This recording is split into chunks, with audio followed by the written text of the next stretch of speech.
Israel once again violates another ceasefire deal as peace talks in Gaza begin to fall apart. Israel breaking a ceasefire deal is the most predictable thing ever, and exactly why I was pessimistic when this ceasefire was first announced. The ceasefire deal between Israel and Hamas was contingent on Israel allowing aid to flow into Gaza. Israel has blocked around 70% of the aid trucks and 30% of the fuel trucks going to Gaza, while continuing to displace Palestinians. And there's also still the fact that Israel is still killing Palestinians, which defeats the entire purpose of a ceasefire. Despite these well-established facts, the Western Zionist-controlled media is trying to pretend it's up in the air, that it's a debate on who violated the ceasefire terms. Deep in the New York Times article discussing the ceasefire deal falling apart,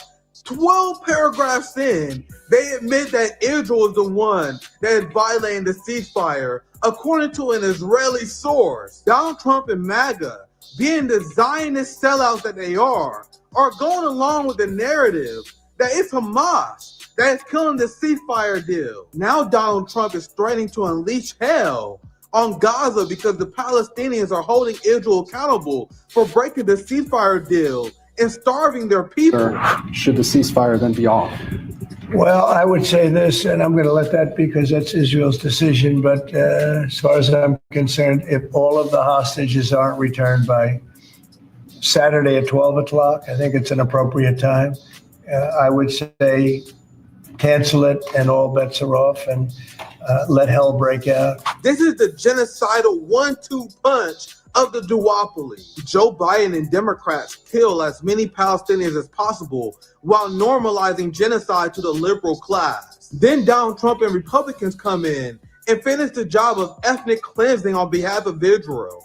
This is why if you're a peace advocate, if you oppose Zionism, you must oppose the Zionist-controlled two-party duopoly. What's poppin', my friends, my family? Welcome back to RBN Live. Hope you guys had a great weekend. Don't ask me how my weekend was. As someone who lives in Kansas City, it's very moody. Very moody here in the city after this past weekend. What's poppin', my friends? Now you guys see, and I have a great guest join us, Kate Klarenberg from the Gray Zone. This is exactly why I wasn't super excited about the ceasefire. And there were a lot of people who put back at me at the time when I covered the ceasefire because I saw someone literally criticize me for it because like, oh, Nick, you just don't want to give Trump a win. And remember, fam, go back to my live stream when I covered the ceasefire. I told you Donald Trump was going to do this. This ceasefire is great to give him a win coming to the office, and he was going to let Netanyahu do whatever you want. But anyway, it's great to be back. I watched the Super Bowl. Something else that annoyed me, because since we're talking about Trump, Trump was at the Super Bowl. It was essentially, I don't know how people can stomach it, man. Like, it was nonstop celebrity worship. It was like a celebrity bowl. This last Super Bowl. Like, it constantly showing Taylor Swift.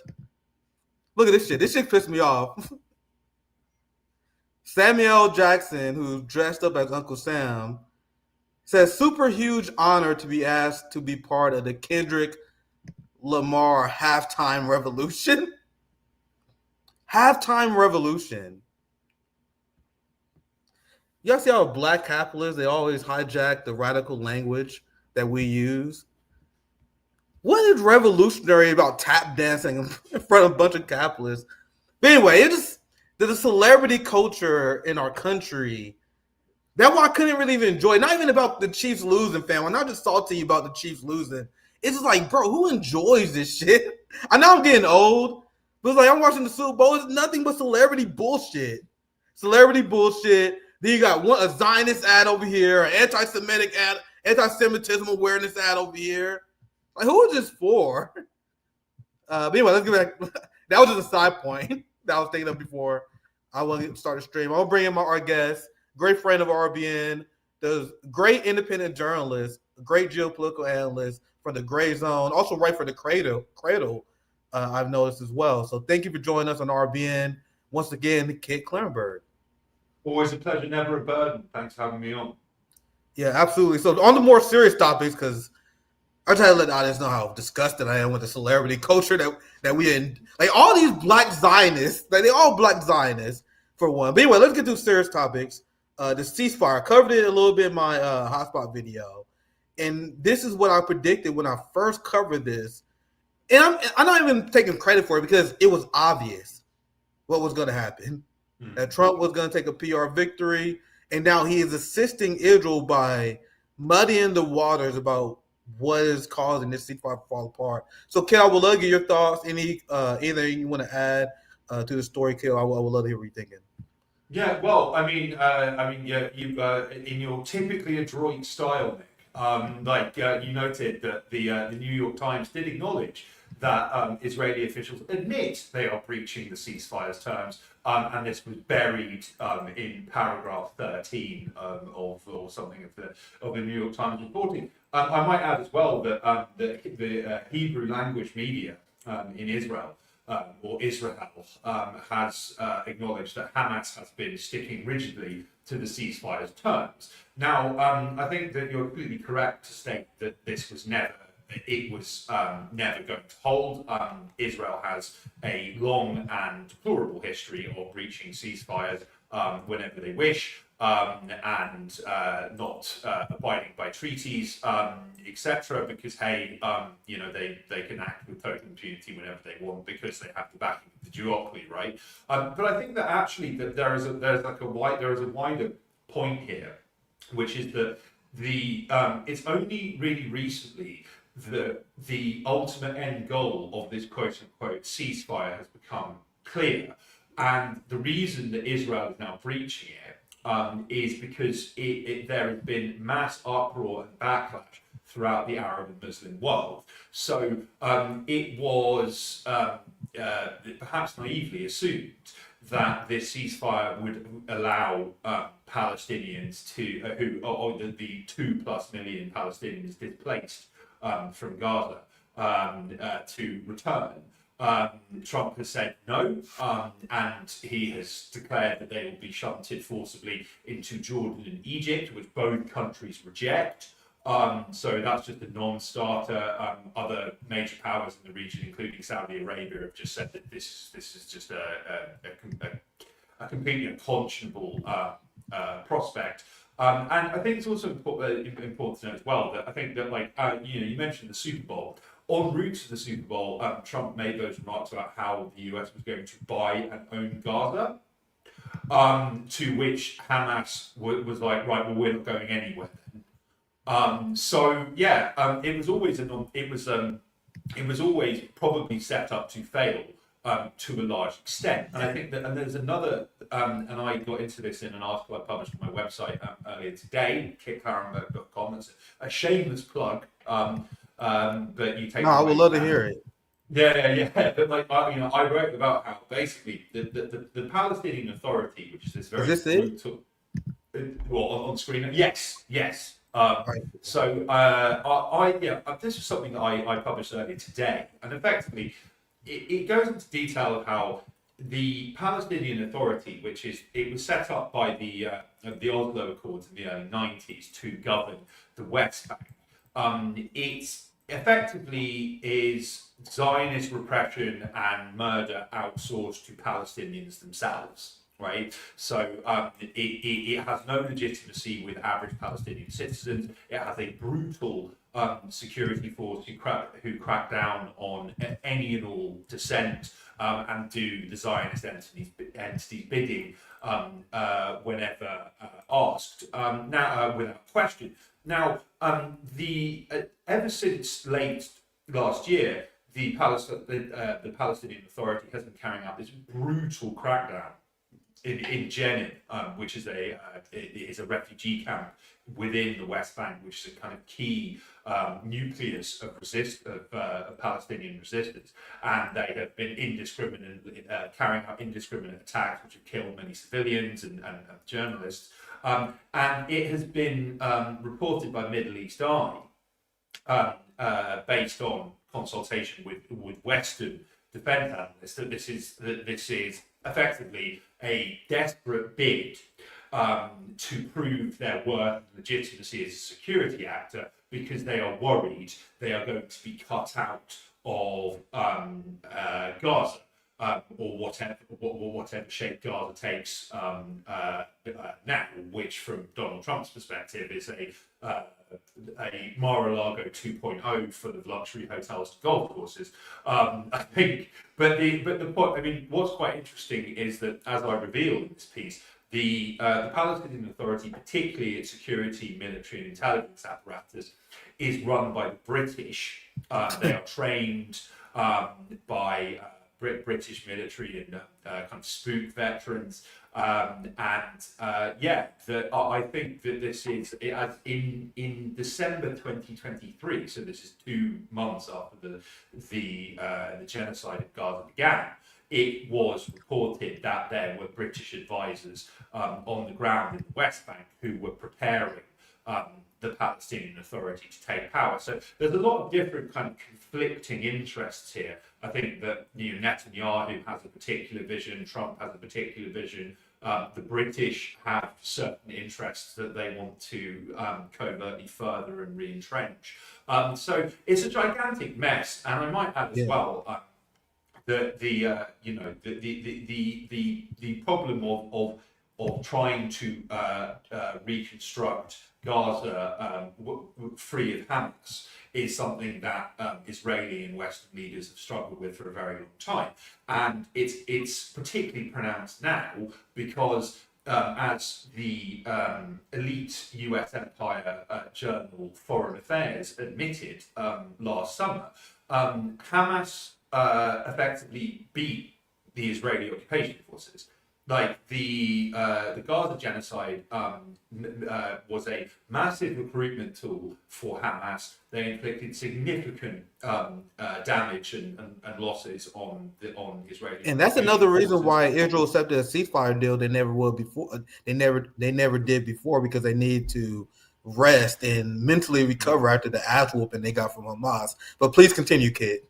No, I mean, ass whooping is about right, and it's like, yeah, like I think that I think as well that, I mean, from a public relations standpoint, I think that the hostage handover ceremonies where frequently beaming hostages, including female IOF conscripts who are kind of like looking rather lustily at Hamas fighters watching over them.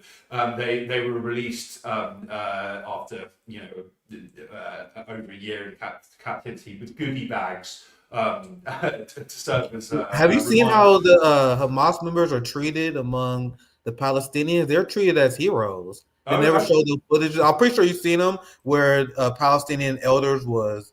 I don't know the name of the tradition, so please, I apologize. But they were throwing flowers on the Hamas soldiers because they view them as their liberators, and that's why your article about the Palestinian Authority is such great work, kid. Because the progressive accept Palestine, the weak, feckless U.S. left, they are all about the Palestinian Authority. We expose the Palestinian Authority because we have Palestinian roundtables, and if you talk to actual freedom-fighting Palestinians, they can't stand the Palestinian Authority.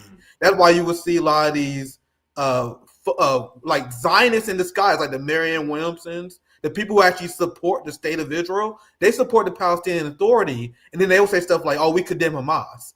And that's what you hear a lot from Western leftists and liberals, where they say we support a free Palestine, but we condemn the people who are fighting for it. And I support Palestinians, but except those, the ones who are actually fighting against the regime. But please continue, kid. Very informative, and that's a great article, man. Yeah, no. Well, thank you very much, Nick. No, I mean, I think it's just that the support among all Palestinians, including Palestinians within the West Bank and the large diaspora, including in countries like Egypt and Jordan, Hamas's support has skyrocketed since October 7th. There is an overwhelming sense that what they did on October 7th was right, and a just act of defiance and resistance against Israeli repression, ethnic cleansing, slow motion Holocaust, and so they're all in a bit of a bind.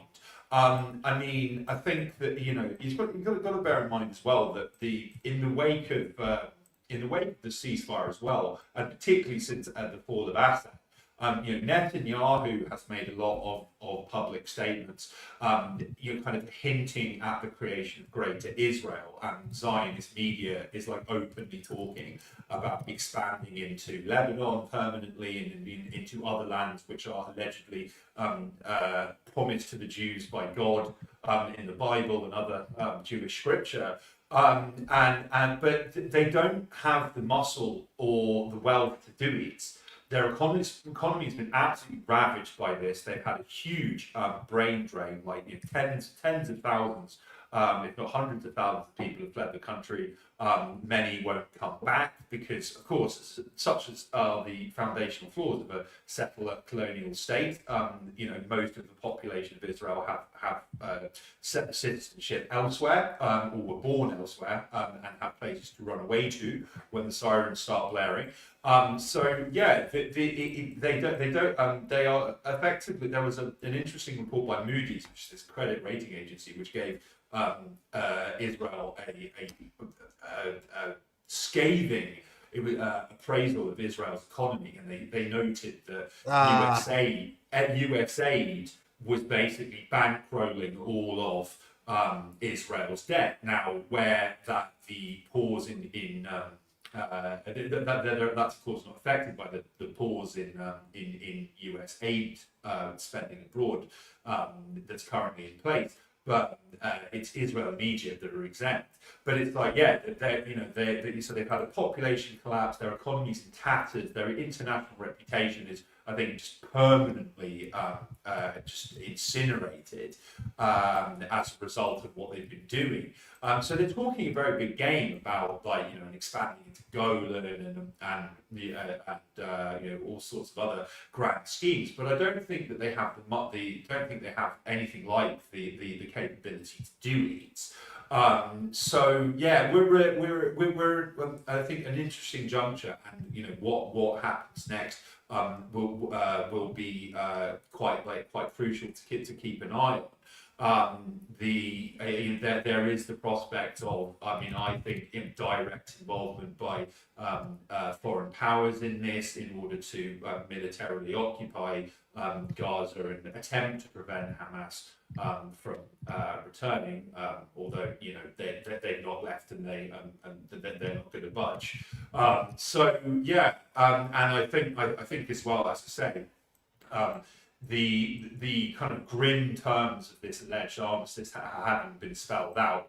Like Saudi Arabia, which has been a not particularly reliable ally of the Palestinians, to say the least, has explicitly stated that any lasting peace settlement must include a Palestinian state of some kind, no matter how small, within Israel's current territory. So and Saudi Arabia has made these comments despite the fact that the US has effectively threatened to pull all of its military support for the House of Saud if they don't ink some kind of deal with Israel. So the next, such as the pace at which events move these days. It could be a matter of days or weeks before we see a kind of revolutionary escalation in this. Yeah, so many great things to add from that. I was playing the background and you was mentioning this, and Jordan is already kind of caving to Trump already, and this is why I try never to make the issue about Israel-Palestine about religion, because Zionism is enabled by Christian Zionists and these Muslim Zionist traders in the Middle East. And to be fair, a lot of these Muslim Zionists was installed by the West, prodded by Israel. Any resistance against them was crushed. But that's just the simple reality. If you look at the countries who signed and support the ICC's charge against Benjamin Netanyahu, there's no Arab countries there. There are a lot of global South countries. You see South Africa. You see a lot of South American countries. But all the Muslim countries, oh, no, we don't want to support. There's the biggest enablers of Zionism. The Zionists are weak. The Zionist Jews are weak. The biggest enablers are the people with the King of Jordan, Saudi Arabia, the UAE, all these people who normalize the Israeli project. And that's what the Jordan, and I'm processing this news now because this was breaking as I was preparing, the King of Jordan enabling Trump's insane plan. You mentioned, once again, there's a lot to break down in the amazing analysis you have. You mentioned the fall of Assad, and that was such a crucial blow to the actions of resistance, because I did a hotspot video where you have HTS as Israel is stealing 30% of the water supply in Syria and seizing their land and building military bases in Syria, what they call a buffer zone. You have HTS in the new government in Syria that is saying that Iran is a threat to global peace, and they are begging for normalized relationships with Israel and the United States. And these are the people that the bourgeoisie, sellout, Palestinian Authority supporting, watermelon emoji, boutique Muslim class, they supported these Syrian traitors. They supported the Palestinian Authority. That's why I've been very vocal about where I stand, you would never in a million years catch me condemning Hamas. You know what I mean? And I had this tweet I sent out earlier today. Damn, I'm glad it's doing numbers. While I was explaining, and I will look at your thoughts on this as well, kid. I was explaining why I support a one-state solution. And remember, guys, I had Marianne Williamson on my show before the Gaza genocide. And I was grilling her over the support of the two-state solution, which is unworkable. And I explained in this tweet how there are many Palestinians who don't support a one-state solution, not because it's not the right solution to support, but for political and safety reasons. Like, if you're a Palestinian and you call for the correct position, the one-state solution, the complete liberation of your people, do you know how fast you will lose your job if you live in the West? You know how fast you'll be killed by the Mossad if you live in the Middle East? So for safety and for political reasons, Palestinians start at the two-state solution. But as allies, and Kid, I'll pass it to you for your thoughts. As allies, I think we should open the Overton window up. Because after the crimes that Israel committed post-October 7th, let's say United Radical with me, I don't step the right and claim of Israel because I don't support British imperialism. I think the original sin of the Nakba disqualified you as a state. That's just my morality. But let's say you're not as radical as me and you support the state of Israel. Post-October 7th, they lost their right as a state to me. So we got to take the correct position, open the Overton window up, and create space for Palestinians to have the right to call for their freedom. But Kid, I would love to hear your thoughts on this. Feel free to put it back if you want, but I would love to hear your thoughts on this.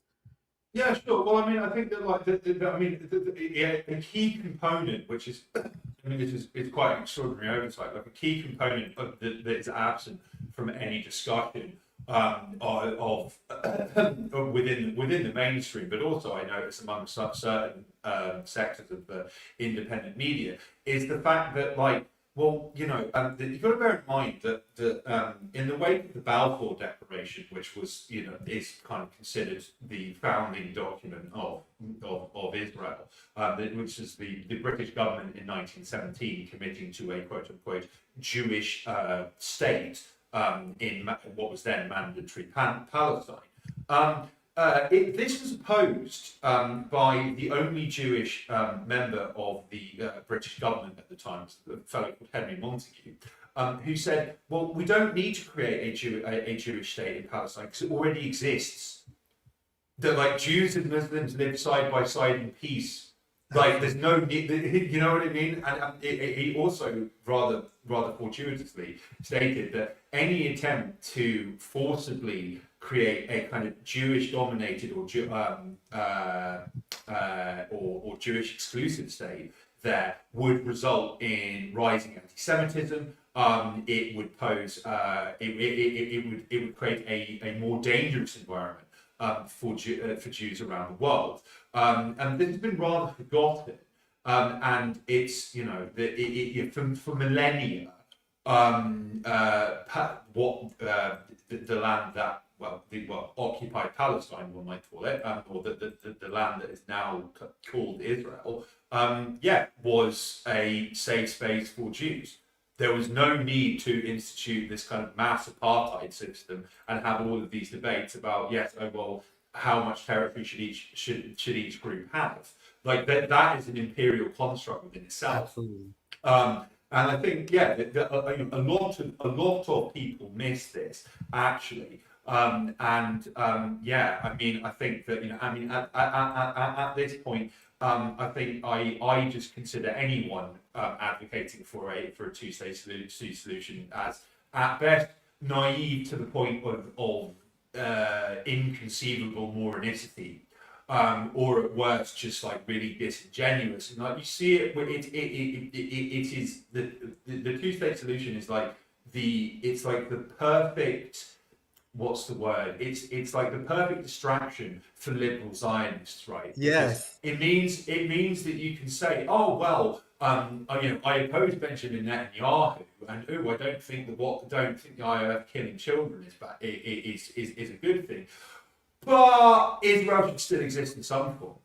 And then therefore you are reinforcing Zionism, which undergirds the Israel's very existence. And we see, a large number of people on the kind of mainstream left who, in Britain, for instance, who were central to the Labour and Jeremy Corbyn are anti-Semitic, fraud, which did untold damage to an enormous number of people's personal and professional lives. As you mentioned, the same people who, such as Owen Jones and Navarro Media, who are endorsing this notion that because Jeremy Corbyn and his supporters support Palestine liberation, that means they're anti-Semitic, are now framing themselves as Palestine's the savior of the Palestinians, while also on the other side of their mouth saying, "Oh well, we just want people to live in peace." In this completely unworkable two-state solution. Yeah, and I would love to ask someone to point out a time in history where that was the solution to apartheid, and that's why I asked Ro Khanna, I asked Marianne Williamson, and I was a shock to the mainstream progressive left with my positions on Palestine. I still remember the Vanguard. I remember this to this day.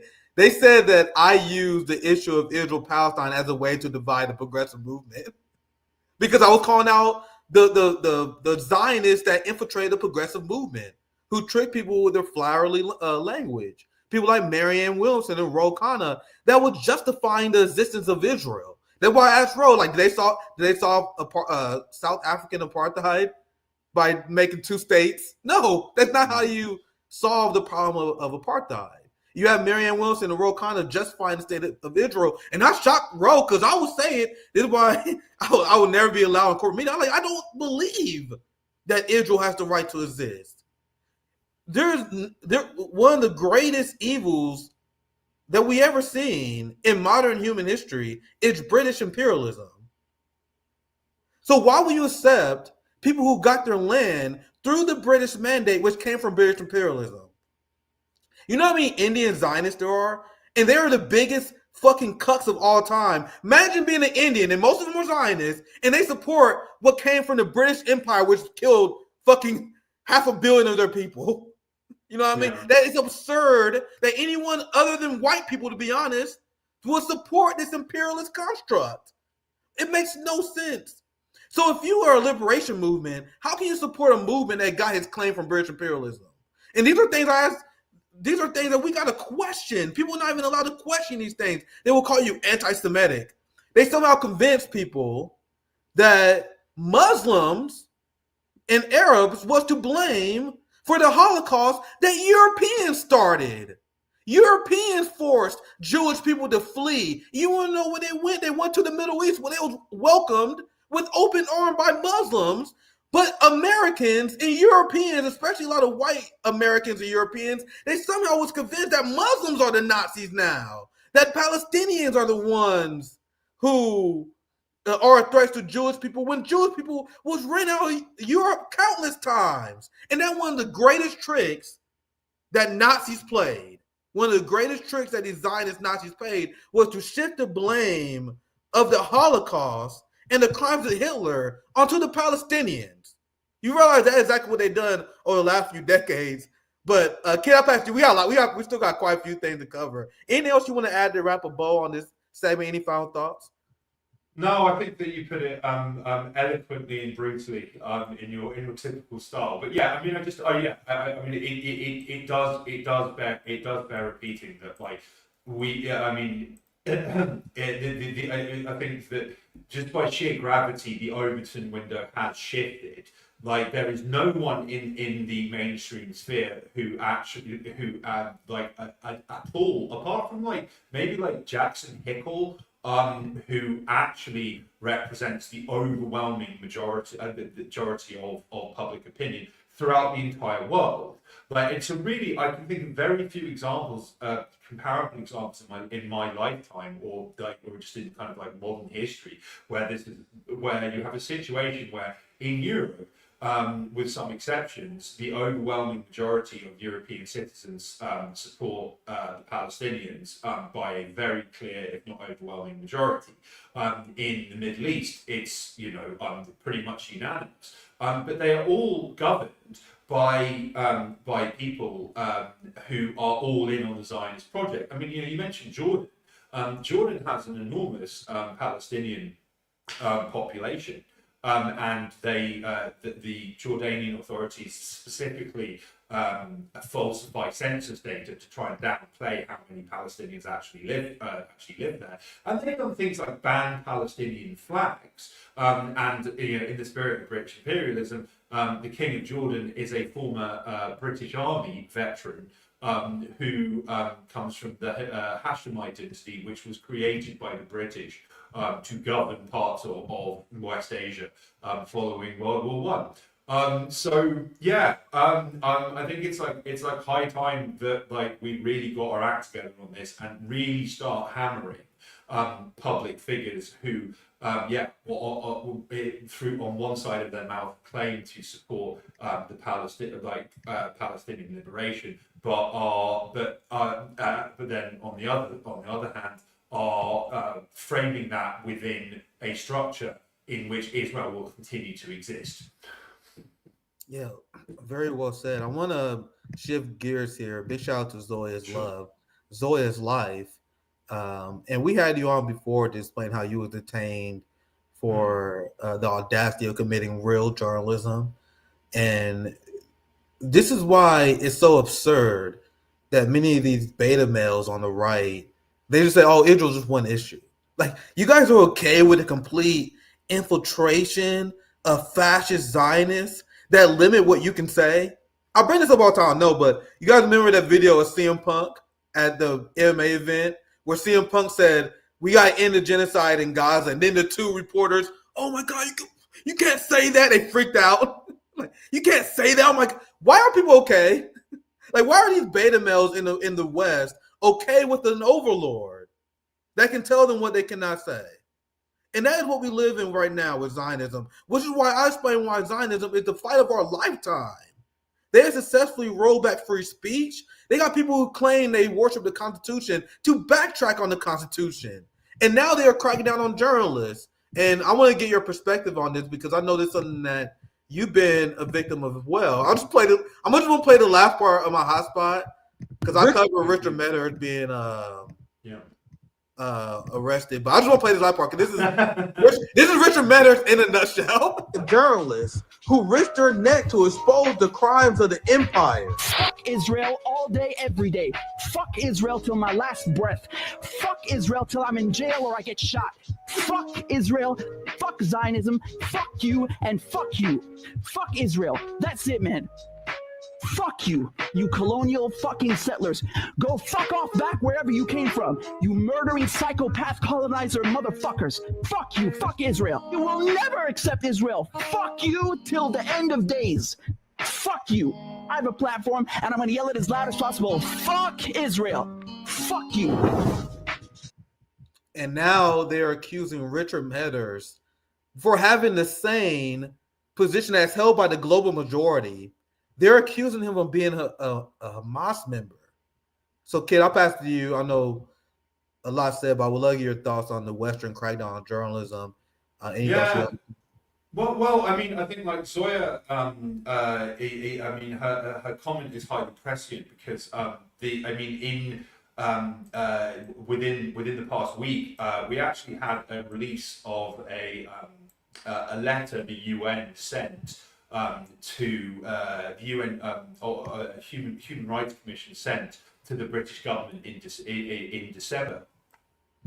It was a 4 UN rapporteurs whose briefs span the protection of human rights, freedom of opinion, and the right to privacy, amongst other kind of key areas. They wrote a very strongly worded letter to the British government 2 months ago, and they expressed grave concern about the misapplication of counter-terrorism legislation against dissident activists and journalists, including me. It finally got published because the UK government was given 60 days to respond, and they remained completely silent during this period. Now, I might add as well that we'll get into the detail of the letter, which is quite extraordinary. But they effectively lay out a number of cases in which people like me and Richie Medhurst and former British ambassador turned investigative legend Craig Murray have got arrested or detained entering the UK, our country of birth, under counter-terrorism legislation. And it explicitly condemned in the harshest terms this misapplication, and it stated, while we await your reply, please undertake measures to ensure that this doesn't happen again, and that anyone responsible for potentially abusing counter-terror laws is held to account. Evidently undeterred, since that letter got sent, we've seen Asa Winstanley, my dear friend and like the editor of Electronic Intifada, have his home raided and his devices stolen by the police as part of a wider operation targeting Palestine solidarity activists in the UK. Tony Greenstein of Stop the War, he's facing prosecution for expressing support for Hamas because he supports Palestine and its liberation. Sarah Wilkinson, a veteran journalist, has been repeatedly arrested and raided under counter-terror laws. And then the founder of the Mighty Palestine Action, who disrupt and destroy the headquarters and factories of Elbit Systems that make the drones and other aerial killing machines that are used to slaughter children in Gaza and the West Bank. Richard Barnard, its co-founder, he's facing charges under terrorism laws as well. So it does seem that they're just going to keep going. But I do think that the mere fact that the UN is concerned about this and has issued a kind of public censure and condemnation of this practice is highly significant. The detail is well worth reading. You can find it on Craig Murray's website. That's just craigmurray.org.uk, and it explicitly states that people who are critical of Western foreign policy in the context of the conflicts in the Middle East and Ukraine are particularly at risk of falling prey to harassment and persecution in this manner.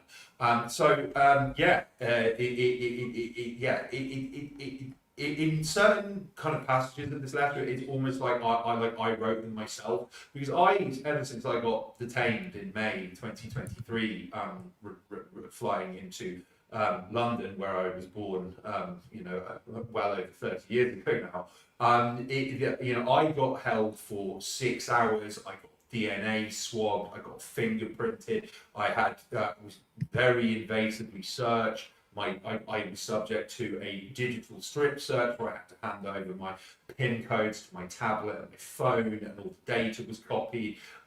They retained a memory card of mine, and then I was grilled for 6 hours on everything ranging from how much rent I pay for my apartment in Belgrade to my love life.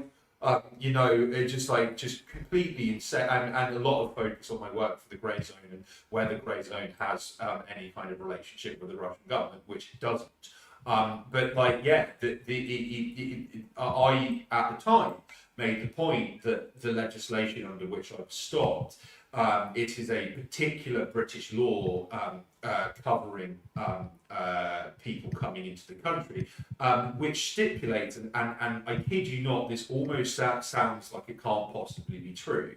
The law states that someone can be suspected of being engaged in hostile acts on behalf of a foreign power, and therefore stopped and detained and given the choice of a interrogation where they have no right to silence, or arrest, prosecution. They can be suspected of being of serving hostile foreign powers' interest without them knowing, or the hostile foreign power knowing either. And as I've said many times, and I will reiterate it now, it is quite some conspiracy when conspirators don't know they're conspiring.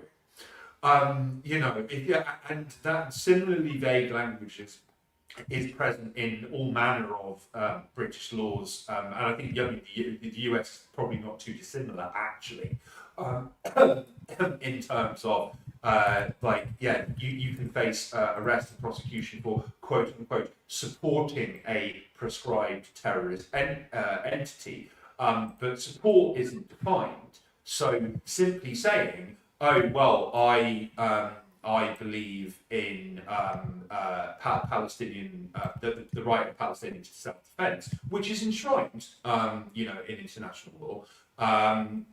Even saying that could constitute support for Hamas, which is a prescribed organisation, and that can potentially land you in jail. I mean, quite how it's taken so long for a major international, institution to take this seriously is beyond me. But I mean, it's certainly a positive. It's certainly a positive development.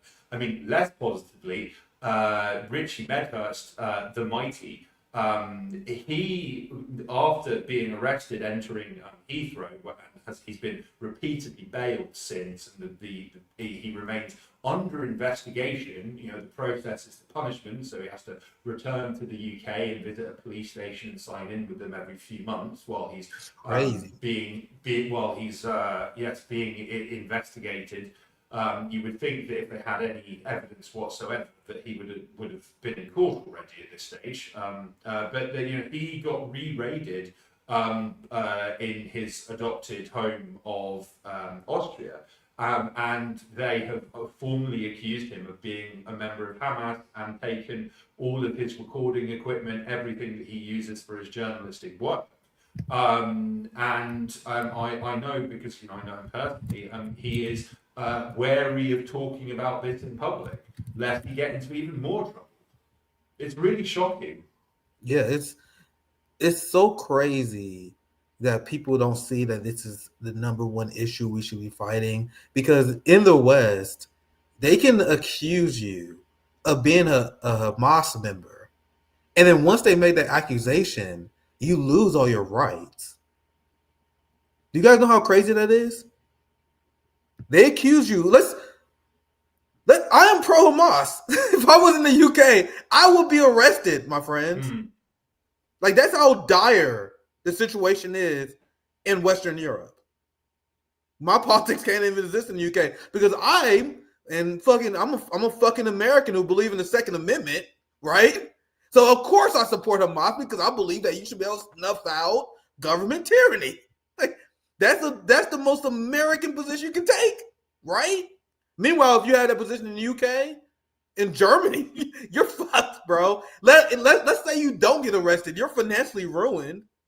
Like the Zionists will go after your company. They will look at you like back when I used to sell cars. You can look me up and you will find my Toyota website because they used to build websites for us.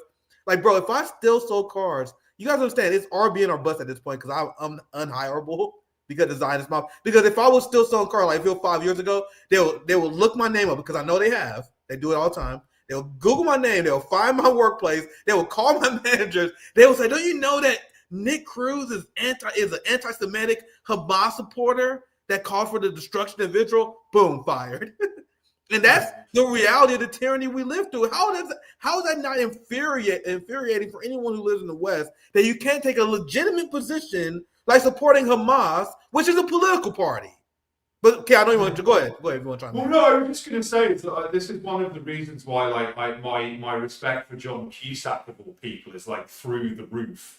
I mean, you know, like he is like in the trenches daily on Twitter, like really got gunning for the Palestinians and against the Zionist entity. You know, like he's never going to work ever again. Like, you know, I mean, you know, anyone within the celebrity sphere who puts their head above the parapet, like that's their career over. Yeah. You know, I mean, we see this with like, I mean, like, Lupe Fiasco. I think that the one of his albums didn't get released, and his label was going to drop him or kind of deprioritized him because he spoke up about Palestine. You know, it's like every sphere of mainstream entertainment, like, you know, that there are powerful Zionists at the top of it, and if you have a trace of Palestine solidarity in your history, you are blacklisted. You know, I mean, a dear friend of mine, David Miller, who's an academic who he's an academic expert on propaganda and the intelligence services. He started teaching classes about Hasbara, which is, you know, Israeli propaganda. What he was teaching was entirely uncontroversial. He used Israeli government documents outlining their own propaganda strategies of how they demonize Muslims and how they whitewash their ethnic cleansing and their settler colonial project. And he was hounded out of his job at Bristol University on bogus charges of anti-Semitism, despite two separate internal reviews finding that he was not anti-Semitic in any way and was always at extreme pains to state there is a fundamental difference between Jews and Zionists. They are not the same thing. You know, in many cases, I mean, you mentioned, you kind of touched upon this earlier. You know, that like there are a large number of atheistic Zionists who happen to have Jewish blood, who now have Israeli citizenship, because that's how it works. And you know, I kid you not as well. A friend of mine, their son was offered an Israeli passport because he had a Jewish name, even though he wasn't Jewish. That's like how desperate they are to fill up the land and, you know, displace the indigenous Palestinian population. But I mean, yeah, it's a very worrying time in the West. Again, like we do really need to push back against this, because all the time the terms of debate are getting more of acceptable debate are getting more and more and more limited, right? Like what you can and can't say, even if there aren't formal restrictions, is getting smaller and smaller. And I think that, you know, already in certain US states, that there are, you know, people in certain professions who have to, you know, swear an loyalty oath to Israel. The UK is considering doing the same thing. You know, there are people in Germany who have been prosecuted for holding signs saying "From the river to the sea, Palestine will be free." There are videos that have circulated of Gestapo thugs in Berlin ordering protesters at Palestine solidarity marches to only chant in English or German so they can understand what they're saying and understand whether what they're saying is grounds for arrest or not. I mean, that's crazy, but this is a daily reality. Yeah, and just to know how to outline how crazy it is, the anti-Semitic psyop, because we had Dr. Sabrina, we had countless people. We interviewed countless people who've been affected, who've been censored, lost their job. Dr. Sabrina lost her elite position for standing up against the genocide in Gaza. You have capitalists and the Zionist mob that is retaliating against Jewish Voice for Peace. So think about this: the position of the Biden administration, Donald Trump. Donald Trump is a Christian who wants to convince you that Jewish Voice for Peace is an anti-Semitic organization because as Jews, they call for the Christians to stop sending bombs to the Zionist Jews so they can stop bombing Christians and Muslims. You guys understand how crazy that is? That they get away with that? A Christian would call a Jewish person anti-Semitic because he don't want the Christian to bomb the other Christians. Like, that's the reality we live in the West. And you will, as a journalist, as a corporate journalist, you're not even allowed to say any of this stuff that me and Kate are talking about. You're not allowed to quote international law, not understand the history of the Nakba, what the Israeli apartheid system really accomplished. And with that said, I want to pivot because we kind of talk about journalism, and I want to get your thoughts on this because we mentioned a few times in this conversation because we're the true independent journalists, meaning I'm not beholden to any state funding. I'm not beholden to any corporate funding. I can go live and have a few thousand people just listen to me talk about politics. A true independent. That's why I say what people consider to be radical because I don't have anyone I'm fucking working for. Same with Kit. Kit can contribute to multiple news outlets, but he's truly independent. He can say whatever he wants. Meanwhile, the Western media keep trying to present this idea that journalists who are now out of a job because they relied on USAID funding is somehow independent. So I would love to get your thoughts on this because I did a hotspot video on this. 9 out of 10, 90% of the Ukrainian media was subsidized by USAID. And they was the media outlets that was pushing for Ukraine to join NATO, which led, and I wish, goddamn, I should have saved this chart. I might find it. I saw this chart. And I put it in my hotspot video at the time. I got to dig it up. Where in like 2008, only 12% of Ukrainians supported join NATO. Then after USAID funded Ukrainian media, took over the media apparatus, controlled 90% of the media, that number jumped from 12%, which was in 2009, and is now around 47 to 51% as of like 2022. I got to find a chart, just take my word for it for now. But essentially, because of USAID funding the Ukraine media, that led directly to the shift of Ukrainians, I would say Western Ukrainians, developing their anti-Russian hate. But that's my introduction to this segment. Kid, I would love to hear your opinions on the USAID funding, how the Ukraine media operates. I know you have a lot of thoughts, though. Feel free to take it wherever you want, kid. No, cheers, Nick. Well, no, God bless you, my friend. But I think that one of the funniest takes on this that I've seen is my friend and Grey Zone collaborator Aaron Mate, the mighty buzzsaw, as some know him. He posted that headline of independent Ukrainian media loses all its US funding and therefore can no longer operate. And he raised a very obvious question of how on earth these outlets could claim to be independent when they were bankrolled in almost every case by Washington. And then someone responded, it was their US funding that allowed them to be independent, which is about the worst take that I've seen on anything. In the past week anyway. But it's like, you've got to bear in mind, I mean, I speak to you from Serbia, where the Balkans, the kind of former Yugoslavia, there is the USAID has spent 1.7 billion in this region in the past 5 years alone to zero tangible benefit whatsoever, like whatsoever. at all. A huge part of that is funding propaganda outlets. Like, so for instance, there is this website called Balkan Insight. Nobody I know who lives in this region reads it. It is viewed as like CIA and MI6 propaganda, which it is. But it will be routinely cited in Western media reporting on the Balkans, and they will say this independent media outlet in the region, and what they actually mean is, this like completely US created and funded propaganda platform with a history of publishing false information. But it's like, I've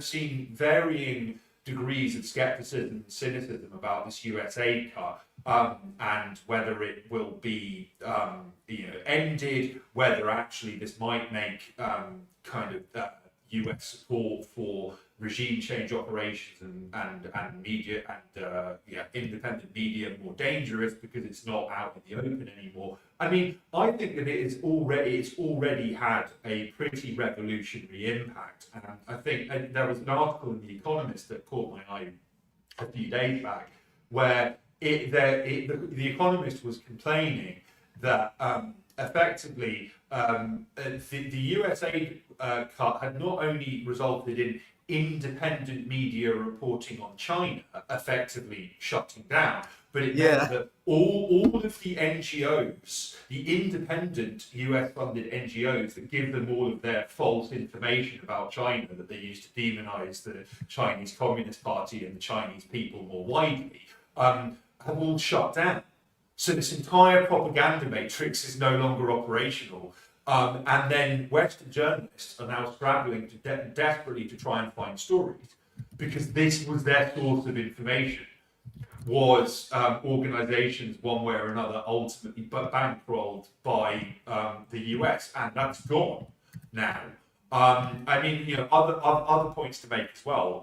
I think this is something that caught my eye, and I mentioned in a recent report for the Crackdown, was the fact that Iran, which has been subject to enormous amounts of meddling,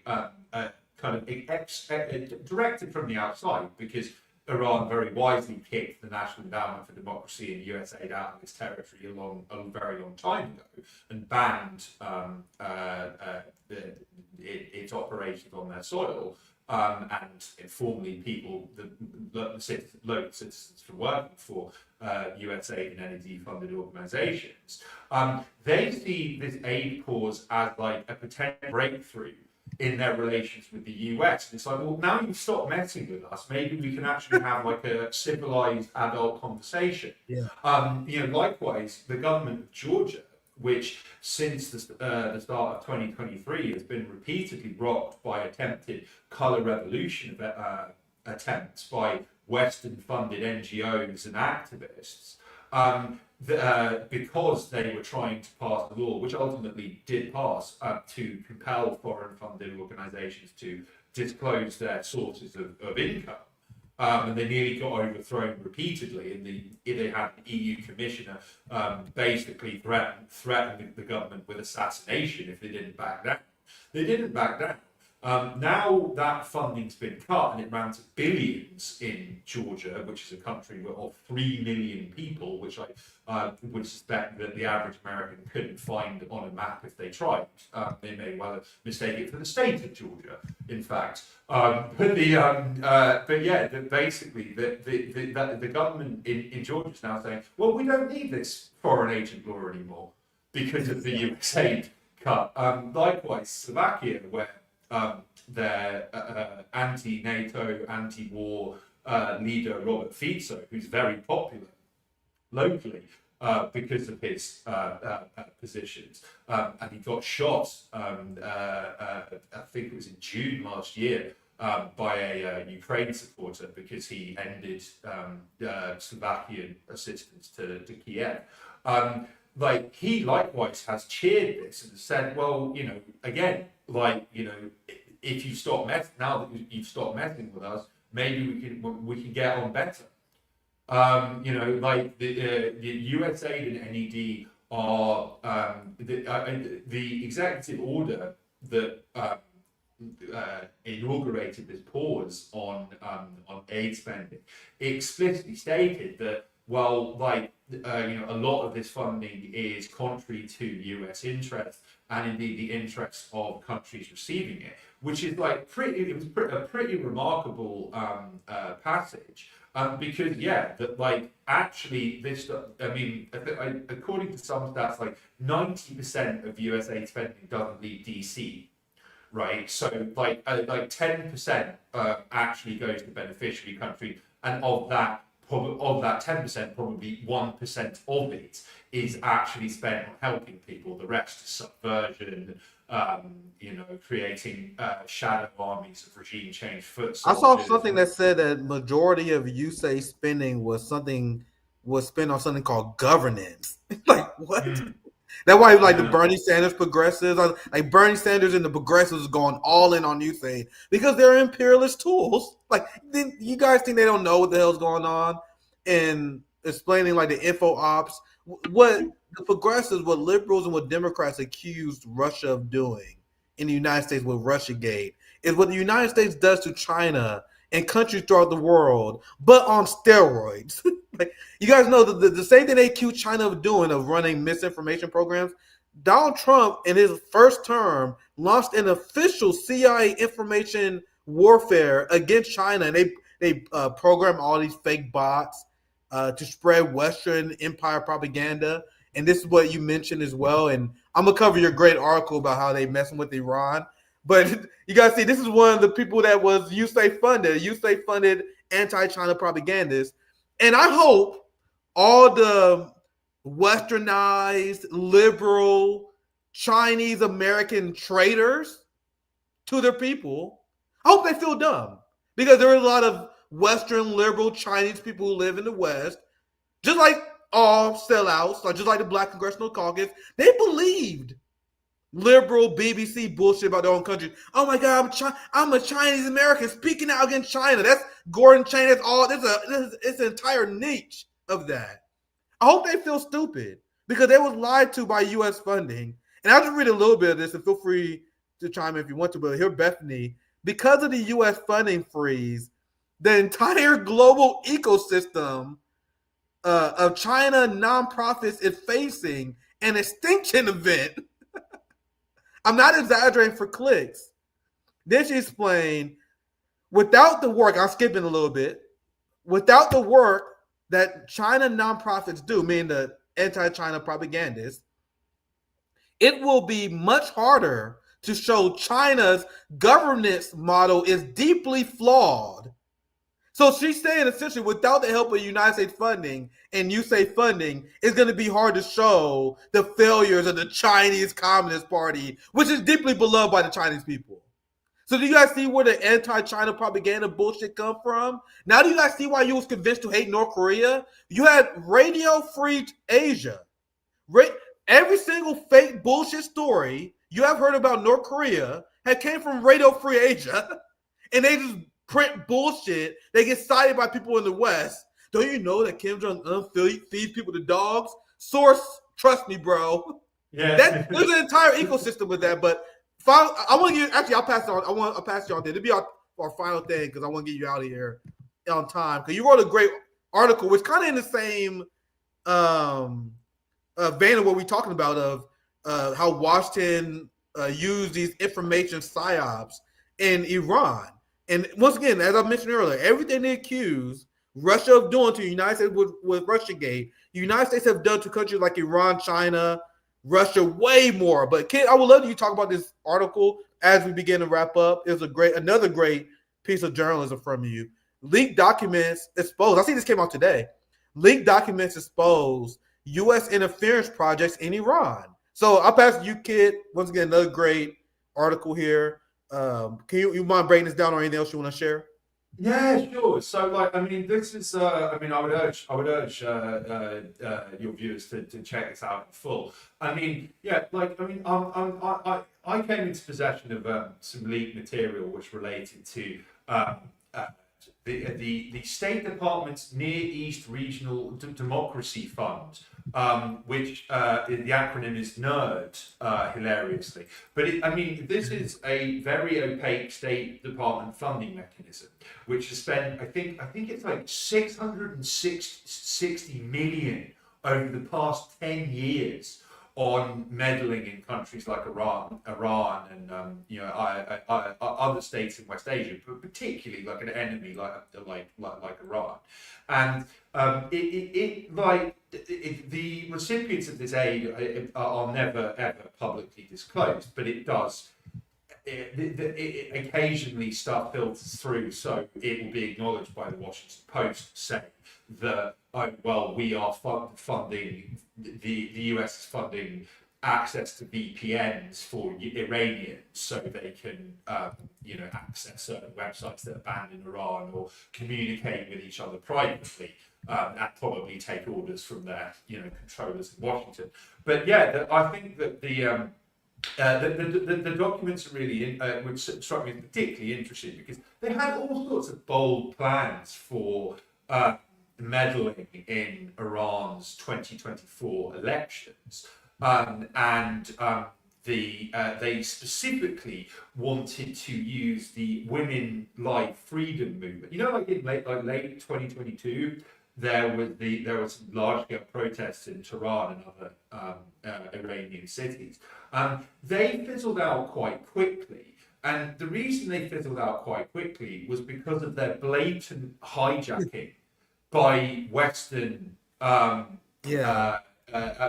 Western elements. There was this I think her name is Mahdi Ahmadinejad, who's this Iranian exile who has worked for Voice of America Farsi and has called for Israel to attack Iran, her country of birth. She's reaped hundreds of thousands of dollars from the US government for these activities. And she's a very prominent figure within the Western media as a Ukrainian exile. And the second that she said, I'm leading these protests, average Iranians were like, well, we don't want anything to do with that. Because Iranians have suffered Anglo-American meddling in their affairs for centuries, right? So the slightest whiff of Western interference in their country, they don't want anything to do with it. Like 99% of Iranians. So I think that in terms of waste, hundreds of millions of dollars pumped into all sorts of projects with this kind of fantastical objective of overturning the Islamic Revolution and possibly reinstalling one of the Shah's many sons as Iran's supreme leader. They've been going at it for so long, and they just keep failing. Like I say, the Iranians have indicated that they are very happy that these NED meddling programs in their country have come to an end, and they see it as a potential breakthrough moment in their relations with Trump, which were, to say the least, strained throughout his first term in office. Of course, Trump oversaw the assassination of General Soleimani, who was this kind of national hero, not only for Iranians, but Iraqis and Syrians and Lebanese citizens. People all over the region viewed him as a liberator. I just think it's an interesting testament to actually the inefficacy of these programs in many areas. And be under no illusions that Trump's war on USAID, NED, Radio Free Europe, the CIA, the FBI, it's one wing of the duopoly going up against the other in quite brutal fashion. And quite interestingly, it was reported recently by the Washington Post, based on extensive discussions with the Democrats, high-ranking Democratic Party officials, that they don't know how to respond to Trump and have "quote-unquote" no coherent message. What wasn't stated in the piece is, we have no coherent message because actually we are indistinguishable, apart from who we want in positions of power. There is like zero meaningful distinction whatsoever between the two main parties. The quicker that more people realize. I mean, I was stunned at how it wasn't enough people to push the god awful Kamala Harris over the top. Thank God. But I was stunned by the amount of people who did kind of fall for, well, at least she's not Trump, and voted blue again. It's amazing at this stage, after like repeated betrayals, that the deliberate sabotage of Bernie in 2016, all of the lies told about what Biden would do when he was going to be FDR 2.0 when he came into office, and then did nothing. The squad claimed that they were going to turn him left, and then did nothing. Now they're just a peerless propagandist. Yeah. Well, it's just, I mean, well, the class. I mean, I always, AOC is pretty exposed at this point. I'm sure that that there's nobody watching this broadcast who actually takes that seriously anymore. But if you think about like she was openly saying before the 2020 election, vote Biden. But we're going to give him hell the second he gets in, and we're going to push him left, and then we're going to get Medicaid for all, and all blah blah blah. And then 6 months later into his presidency, she's like extolling Biden's virtues, claiming that he's doing a great job for all of America.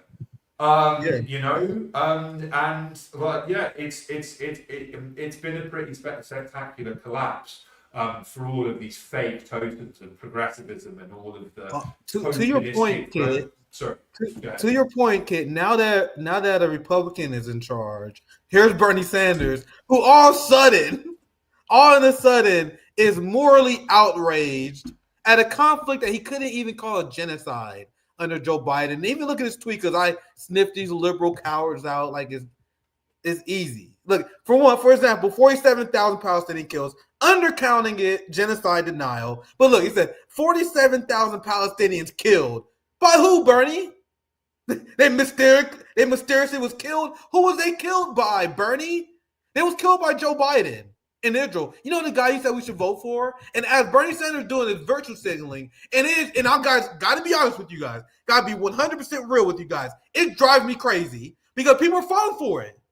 Like, there are people who like Hassan Piker. There are people in our community that say, Nick, come on, man. Why are you so mean to Hassan Piker? Hassan Piker had this Bernie motherfucker on and never asked him any questions about him supporting genocide in Gaza, because now he's pretending to be morally outraged. But as I covered on RBN, Hassan Piker didn't cover this. The people who actually got influence, I will 100% tell you, it's obvious, Hassan Piker shits on me when it comes to influence. He shits on all of us. So this is why I bring it up. Because Hassan Piker is selling the idea to people that Bernie's on our side, giving him a tongue bath interview. And that's why I'm confused and I'm infuriated when I see you guys say stuff like, come on, Nick, don't you know Hassan Piker is good? No, the fuck he's not. If you don't see through the Bernie scam, because this is what Bernie Sanders was saying during the election, and Hassan Piker didn't ask him one question about it.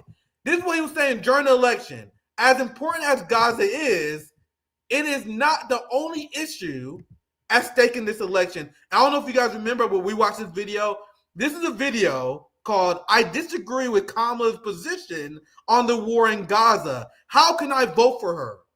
This video was Bernie essentially engaging in genocide denial and telling progressives that genocide should not be something that's on your litmus test.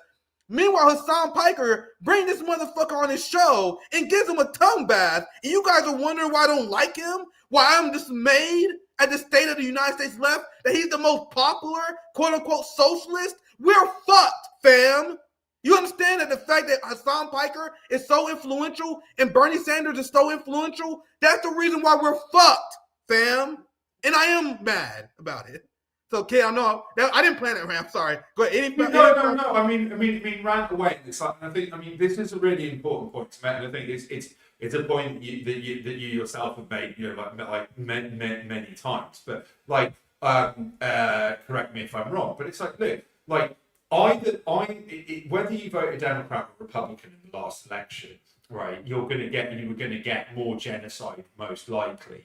But like now that the Republicans are in and they don't offer like any pretense of sympathy whatsoever for the Palestinians, and they're not going to attempt to weaponize progressive rhetoric to shame solidarity activists into supporting the Democratic government's doggedly pro-Israel actions. The left is in a stronger position now to oppose this, right? Like it's like the same with the Labour Party in the UK. Like their function is to neutralise to prevent progressive politics from happening by hoovering up progressive radical voters. Like in there is a German political party called Die Linke, which we know from the WikiLeaks cables, stands on a platform of dismantling the entirety of NATO because its leaders admit in discussions with the US ambassador to Germany, well, we take this position because we want anti-NATO voters, of which there are many of them in Germany, to vote for us. But it means that Germany's never going to leave. We're going to make all of these progressive or radical we're going to make sounding noises deliberately to attract particular voters to prevent change from happening, right? But like now the fight is on, like there is zero effort whatsoever. I mean, that clip you played at the very start, Trump openly stated, well, they've got until noon on Saturday until all hell breaks loose. That is a green light for them to carry on massacring innocent, defenseless people. We need to be talking about this more and doing something about it as well. Well said.